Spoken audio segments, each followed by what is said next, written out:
हा जो विषय आहे ना, पाटील इफेक्ट विषयी विश्लेषण द्यावं. आणि लगेच जाऊ नका, अजून अनिल हेडे म्हणजे आप्पा हेडे हे सुद्धा बोलणार आहे.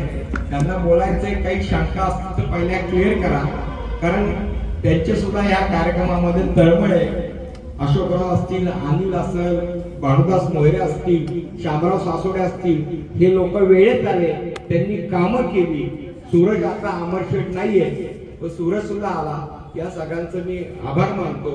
आणि आपल्याला कुठले संजय काय तुमचं काय शंका आहे? तेच ना पाटील इफेक्ट सांगतात.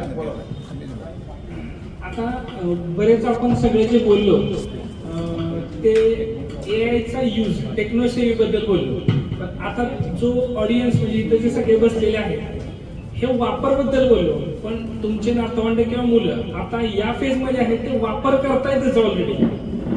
ते डेव्हलपमेंट कसे करू शकते यासाठी काही केलं पाहिजे, याच्याबद्दल आपली काहीच चर्चा झालेली नाही.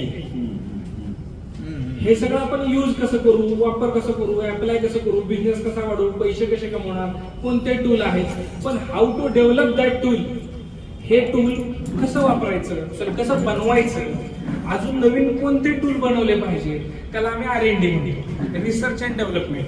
जसं आता सरांनी सांगितलं की 5 मिनिटाचे 5,000 असतील, 2 दिवसाचे 4 दिवसाचे 1 लाख असतील. जर आणि तुमच्यातली आजकाल मुलं खूप स्मार्ट आहेत, तर रिसर्च अँड डेव्हलपमेंटसाठी ही छोटी मुलंच कामी येतात. त्यांच्या आयडियाज, त्यांचे लॉजिक, आपण म्हणतो आमचा राहतो लय हुशार, आम्हाला कळत नाही त्याला कळते, हे आपण सहज बोलून जातो. तर जर अशाच आयडिया त्या मुलांच्याकडून आल्या, जर पेटंट R&D झाला नसेल, 4 पिढ्या बसून खाली एवढे पैसे मिळतात. पाटील इफेक्ट. आता तुमचा जो पाटील इफेक्ट जो आहे नक्की झाले काय, तसा अजून एक आहे. तर पाटील इफेक्टचा आता विषय असा आहे की त्यांना जर ते IT मध्ये AI मध्ये स्मार्ट सोल्युशन देण्याचं जास्तीत जास्त फास्टेस्ट काम करतात तुमच्या लेवलला, हे एवढंच ठीक आहे. कारण आपण त्यांना जसं AI ला प्रॉम्प्ट देऊन त्यांच्याकडून करून घेतो असतो, तसं आहे पाटील इफेक्ट वाले जे आहेत ते काय करतात, ते तुम्हाला बनवून सगळं देतात रेडीमेड. का देत आहेत, कुणासाठी देतात, जसं आपण फोटो देतो, अपलोड करतो, का देतोय, कुठं वापरणार हे माहित नाही. पाटील सर्व्हिस प्रोव्हायडर महाराष्ट्रीयन माणसामुळे IT सेक्टर गडबडलं. याचा अर्थ काय, याचं नक्की जगडलंय काय? अँथ्रोपिक नावाची एक AI कंपनी आहे, त्याचे चीफ टेक्नॉलॉजी ऑफिसर CTO हे पाटील आहेत. त्यांचं नाव पहिलं नाव मला आता आठवत नाहीये, ते पाटील म्हणून आहेत. तर त्या अँथ्रोपिक कंपनीमुळे हे डिस्ट्रप्शन म्हणजे काय, तर मराठीत त्याला आपण काय म्हणू की हा बऱ्याचशा मागाशी म्हटलो की जसे AI मुळे या ऍप मुळे कोडर प्रोग्रामर्सची गरज पडणार नाही, प्रोग्रामर्सची गरज पडणार नाही. तर त्यामुळे कोडिंग कोडर्स वगैरे जे आहेत यांची गरज पडणार नाही. हे AIचे ऍप जसे हे अँथ्रोपिक कंपनी किंवा हे लामा कोडर वगैरे ऍप आहेत, ते तुम्हाला प्रोग्राम सॉफ्टवेअर तयार करून देत आहेत. तर तुम्हाला सॉफ्टवेअर इंजिनिअरची गरज काय पडणार, हा आता विषय आहे. त्याच्यामुळं इन्फोसिस किंवा आपल्या ज्या कन्सल्टन्सी सर्व्हिसेस TCS वगैरे ह्या ज्या कंपनीज आहेत की ज्या सर्व्हिस प्रोव्हायडर्स आहेत एक प्रकारच्या IT मध्ये, तर त्यांचे शेअर्स बरेचसे तिथं गडबडले. किंवा IBMचं सुद्धा काल शेअर 13% पडला. आणि ते त्यांचं एक जो IBMचे स्पेशलायझेशन होतं एका सेक्टरमध्ये, ते हा AIचा ऍपच करतोय असं लक्षात आलं. तर एकदम एका दिवसात 13% IBMचा शेअर सुद्धा पडला. त्यामुळं हे this is the Patil effect. Patil जो टेक्नॉलॉजी ऑफिसर आहे त्या कंपनीचा हे माझ्या बातम्यात जे आलेले ते मी तुम्हाला शेतीमध्ये हे रिप्लेस करेल का या लोकांना, रिप्लेस करेल का, तर याचं उत्तर नाही आहे. पण 50% बदलामुळे चेंजेस इन्फोसिसचे CEOनी परवा सांगितलं, सलील पारेख म्हणून, त्यांनी सांगितलं की बाबा आम्ही तर हायरिंग वाढवलंय. हायरिंग म्हणजे आम्ही नाही, हायरिंग नाही, आम्ही लोक अजून घेतोय, कारण AI वर काम करायला लोक आम्हाला पाहिजे. आणि तेच म्हणतो, जसं मगाशी सरांनी सांगितलं, आता जे आपलं चालू आहे AI ची माणसं पाहिजे, ती लिटरसी असणारी माणसं पाहिजे, ती माणसं नाहीयेत. म्हणजे आपण म्हणतो कामगार पाहिजे, तर आता असा बोर्ड नाहीये, स्किल्ड वर्कर पाहिजे. AI मध्ये भरपूर जॉब आहेत, पण कंपनी असं म्हणते की आम्हाला स्किल्ड एम्प्लॉयबल कॅन्डिडेट पाहिजे. स्पेसिफाईड असे विद्यार्थी नाहीयेत. जसं की यांनी सांगितलं ड्राफ्ट आला, पण त्यात करेक्शन काय हे पण पटदिशी कळलं पाहिजे ना. त्यासाठी स्वतःची बुद्धिमत्ता वापरली पाहिजे, IQ वापरला पाहिजे, कौशल्य वाढवायला पाहिजे आपली. येस, बरोबर आहे. स्किल्स वाढवायला या पाहिजे. संदर्भात बरं का एक सांगतो, जगातील सगळ्या उद्योजकांचं एक आपल्याविषयी मत तयार झालेलं आहे. आपण काय म्हणतोय भारतात बेकारी प्रचंड आहे काय, पण भारतामध्ये बेकारी नाही. ते काय म्हणतायत की बेकारी जर असती तर आम्हाला भारतामधून कितीतरी लोक असे मिळाले असते विच वी वॉन्ट, म्हणजे त्यांच्याकडे स्किल ओरिएंटेड लोक पाहिजेल आहेत, भारतामधून कुठेही मिळत नाही.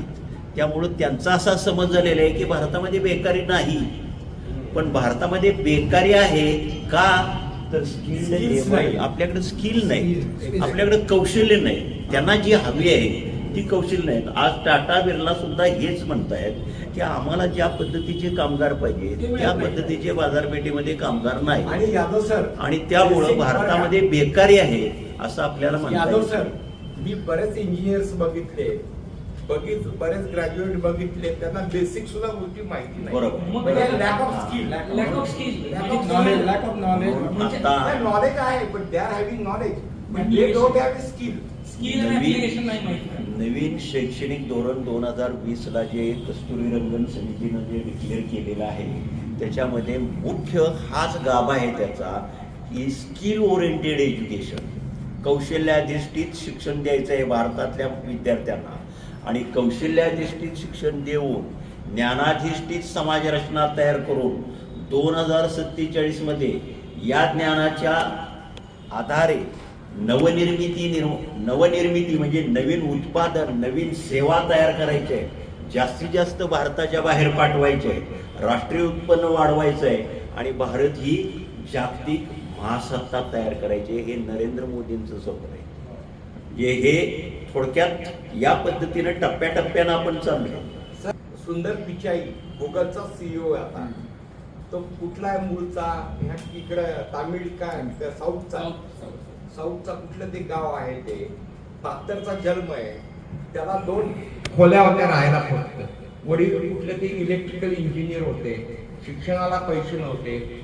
आज सुंदर पिचाई सारखा माणूस, त्याचा पगार सॅलरी 200 कोटी रुपये आहे वर्षा, आणि त्याच्या ऍसेट्सचं नेटवर्क 10,000 कोटीचं आहे. म्हणजे हे केवळ नॉलेजमुळे झालं, ज्ञानामुळे झालं. ज्ञानाची ही किंमत आहे. सुंदर पिचाईला नरेंद्र मोदी पायघड्या घालतात. हे कारण काय, गुगलचा सीईओ. म्हणजे हे उदाहरण काय देतं, मुलांना असं पडतं की सत्या नडेला, तुम्हाला सत्या नडेलाचं उदाहरण देतो. मायक्रोसॉफ्ट मध्ये सत्या नडेला आहे. ही सगळी जी लोक आहेत ना, ते बुद्धिमत्तेचे पैसे गळतात. म्हणजे हे सुंदर पिचाई हा 72ला माणूस, साधा माणूस होता. जगातले सगळे जे सीईओ आता आहेत ते सगळे भारतातलेच आहेत. हे स्वतः तुम्हाला सांगतो. मोठे मोठे सत्या नडेला असेल, सुंदर पिचाई असतील, अजून कोण बरेच नावात आम्हाला प्रॉपर्टी बघा ना काय कुणाची? मस्ती. हा, अलन मस्क आहे, पण तो ही इज नॉट इंडियन. पण नाही सुधामूर्ती, पण असे जे सीईओ आहेत तरुण, त्यांनी या ठिकाणी इतिहास घडवलेला आहे. पहिला विचारतो, मध्ये मी एक आर्टिकल वाचलं इकॉनॉमिक टाइम्स मध्ये GI बद्दल, जनरल इंटेलिजन्स. तर AI ला इमोशन्स आता तरी नाही आहेत, पण असं म्हणतात की GI ते डेव्हलप करेल. तर त्याच्याबद्दल तुम्ही काय सांगाल, आणि अपकमिंग जॉब्स मध्ये GI चा काय इफेक्ट होईल, म्हणजे तुम्हाला काय वाटतं? प्रश्न टेक्निकली उत्तर देणं स्वाभाविक आहे. त्याच्यामध्ये आता ANN चा वापर चालू झालेला आहे. ANN म्हणजे काय, आर्टिफिशियल न्यूरल नेटवर्क. म्हणजे ह्याच्यामध्ये आपण विचार, जसं काय मी काय विचार करतो हे आता तुला माहित नाही, पण आता बायोजिंग सेन्सर लावून आपल्याला हे कळू शकतं की माणूस काय थॉट प्रोसेस, थिंकिंग काय करू शकतो, काय विचार करू शकतो. याच्यावरती आता R&D चालू आहे आणि परत ते GI वरती येणार आहे, अपकमिंग तिकडे जाणार आहे. त्यामुळे तुला जरी त्याच्यामध्ये पुढे जाऊन सध्या करिअर करायचं असेल तरी चालू शकतं. पण याच्यामध्ये मल्टी डिसिप्लिनरी नॉलेज घेणं अपेक्षित आहे. म्हणजे 11वी मध्ये आता ठीक आहे, आता 12वी तुझी होऊ देत, किंवा जर अजून वेळ असेल, तुझा स्टडी कसा आहे बघ. आफ्टर 12 तुला ब्रांच कशी सिलेक्ट करायची हे कोणी सांगते त्याच्यावर नाही करायची. एरिया ऑफ इंटरेस्ट आपला कसा आहे, कारण आज कितीतरी विद्यार्थ्यांना किंवा तुमच्या नातवांना हे माहित नाही मेकॅनिकल मध्ये काय होतं, सिव्हिल मध्ये काय होतं, मेडिकल मध्ये काय होतं, आर्किटेक्चर मध्ये काय होतं, हे कोणालाच काय माहित नाहीये. पोरं येतात, आमचा मामा यायला कम्प्युटर झालाय म्हणून मी कम्प्युटरवर जाते.